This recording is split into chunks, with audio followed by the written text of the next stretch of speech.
what's up guys? I'm gonna do the full range test for the Hiboy Titan. So I have it fully charged and I'm gonna go in the fastest possible mode, which is the turbo mode.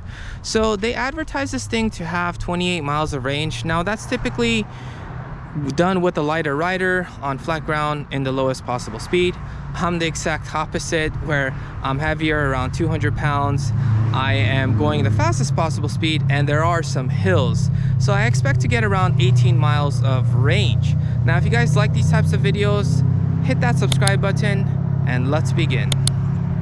I did the full range test in one go, pretty much as close to non-stop as possible, other than stopping at red lights and stop signs and taking a break here and there for a minute or two just to switch out my GoPro battery or take a sip of water. But for the most part, I was moving. So the whole thing took a little under 2 hours. Now, part of the reason why I do it in one stop is to see if the scooter can also handle being ridden that long, or if something's gonna happen. Now, in this case, something weird happened. And basically about, I think around 40 minutes in, the scooter just magically turned off. For some reason I thought I had overheated because I was on, turbo speed and I was going fairly fast. But I just took a break for like 2 minutes. I turned the scooter back on and it was completely fine, went to full speed. And I continued the rest of the test, which was like another hour and 20 minutes or so. So it was good to go. So I really don't know why it turned off, but again, I feel like I could have turned it right back on and it would have been fine. Moving on to comfort level. Now, part of the reason why I do a full range test is to see how I feel when the ride is over. The good news is that nothing was hurting, everything was fine, so that's always a good sign. But in terms of comfort level, I would say that, the shocks and the pneumatic tires definitely help. I would give this the score of an average to a little bit above average. Now, it could be better, but I think part of the reason is it's kind of like a combination of how wide and how long the deck is that you're standing on and how comfortable the shocks are. And they can't make the shocks too soft, otherwise I feel like the scooter would get a little wobbly, especially at the higher speeds. So I would say, honestly, for the most part, it was fine. Now, here is the best thing about this scooter that I really appreciate for a scooter that retails for 900 bucks, is the fact that if you're going up an incline and it's not too crazy of an incline, you can actually still go full speeds. And for someone, again, that weighs around 200 pounds, that's pretty impressive. Another very impressive thing is that as the battery depletes, you can still go full speeds until the battery starts blinking. That's really the only time you can't go full speeds. Alright, it's done, guys.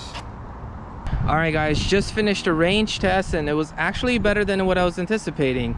If you guys want to take a second to guess. Alright, so according to this track, and I'll put this on the screen, we have the stats here as well. I got 37.163 kilometers, which translates to 23 miles. I did the same thing with my iPhone. I got 37.3 on this, but essentially 23 miles. And we did a total climb of 397.7 meters.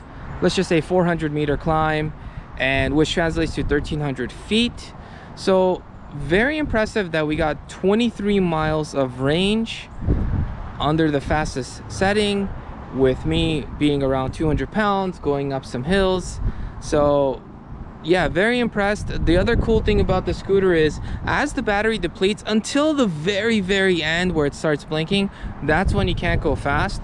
But before that, it actually lets you go very fast, which is very impressive, because some of my other scooters don't let you do that. As your battery depletes, the scooters slow down, you can't go as fast. So that's one good thing about this. In terms of comfort level, I would say overall it's comfortable. Is it the best? No. The shocks do help with the bumpiness and stuff, and I was mostly on paved roads, so I mean, it's fine for the most part, but it's also not perfect. But overall, I would say I'm honestly very impressed that I got 23 miles under the fastest setting when they advertised 28. So I know 28 is very possible.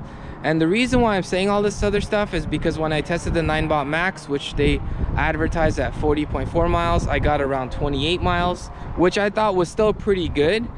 And then I did the Inmotion L9, which I got, they advertised that at almost 60 miles, and I got around 28, 29 miles, something around the Ninebot Max, which was basically half. So getting this much on the scooter was actually, I'm honestly impressed. So if you guys enjoyed this video, please like and subscribe. If you guys have any questions or comments, leave it in the comment sections below. Thank you guys for watching, and I'll catch you guys in the next one.